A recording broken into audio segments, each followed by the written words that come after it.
Hi, I'm Patty Ann Brown, and you are in the strategy room. The general election is only 13 days away, and early voting has already begun in several states.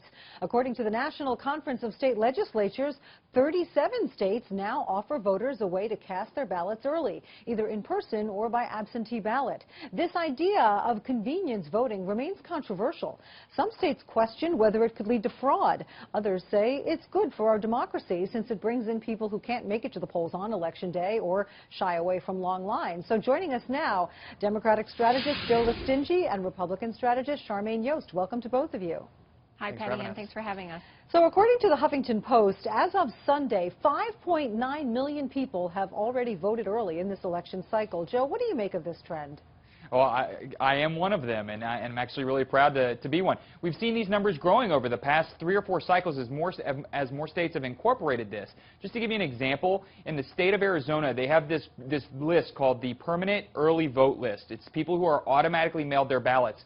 A majority of that state is on those rolls. So they will get their ballots and have had them now for almost 2 weeks and will cast their ballots prior to Election Day. This is amazing to think about, that these people who often would be stuck in long lines or maybe even have to work a 9 to 5 and couldn't make it to the polls on a Tuesday actually can now participate. This is great for our democracy. We're seeing other states incorporate it. And the truth is that working America needs this. They need this so that they can participate and they don't have to take time off of work to do what is their right.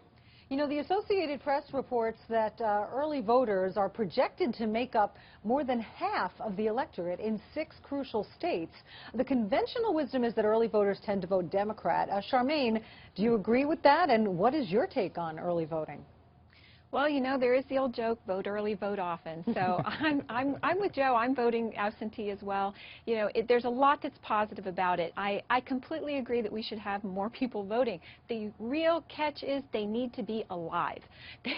You know, the classic Democratic dirty trick is to, you know, comb the rolls and find those dead people to vote. We want our people to be actual voters. And frankly, it's very troubling. A lot of people are concerned heading into this election because Democrats have been long-term advocates of loosening up the qualifications for voting. You know, you should at least have to present some sort of identification to prove that you are an actual real live voter who is alive and who is connected to a particular voting place.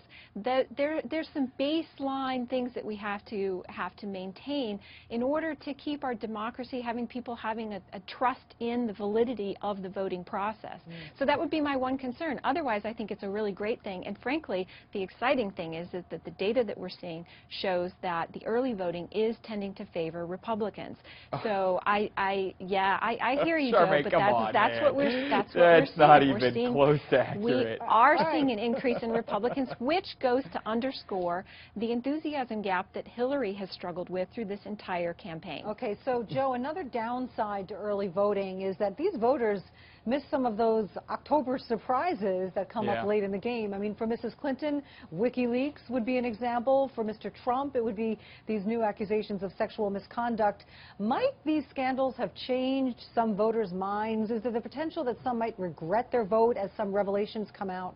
Yeah. So here's the benefit of all of this, right? You, as an American citizen, have the right to vote, and in this case, in some of these states, when you so choose. And when you make up your mind and you cast your ballot, that is your choice, and you get to choose to do that. You don't have to take off work to do that. You don't have to do. It is just something you drop in the mail and you send in. So if you regret your ballot afterwards, I'm sure there are plenty of people on the other side of the aisle who are going to regret their ballot on November 9th after the ballots have been cast. But you can't avoid that. The truth, when we look at early voters, and Charmaine is right in one sense, Republican turnout has gone up amongst early voters, but Democrats have outpaced them. And what we see in a lot of states is that people who have strong primary histories with Republicans or Democrats are most likely to be returning their ballots early. They're not changing their minds. There's not a lot of nonpartisan NPA people who are voting early. It's really the ends of the spectrum that really participate really early in the cycle. Now, some states like North Carolina and Georgia have tried to shorten their early vote period, maybe bust it down to about a week or 2 weeks, and the courts have come back and said you can't do that. This is an evolving process. I mean, we are one of the only industrialized nations that votes on a Tuesday, a regular work day, from 9 to 5 in some states, or 9 to 7 in some states, and that's got to change. We've got to open this process up, and early vote is the first big step to really doing that. Right. All right. Charmaine, final thoughts. Well, my concern is in these final 2 weeks that we have this interaction of early voting with the mainstream media all kind of trying to call this race for Hillary Clinton based on polling. And polling is not voting. I endorse these people who are getting out there and voting because polling isn't voting. We need actual people to be voting because that's what actually matters in terms of determining the outcome. We don't want to see people being dissuaded from voting by this idea that somehow this race is decided, because it most assuredly is not. All right, let's leave it there. Joe and Charmaine, thank you both so much. Thanks for having us. And for complete coverage of the 2016 election, go to foxnews.com. I'm Patty Ann Brown. Thanks for watching.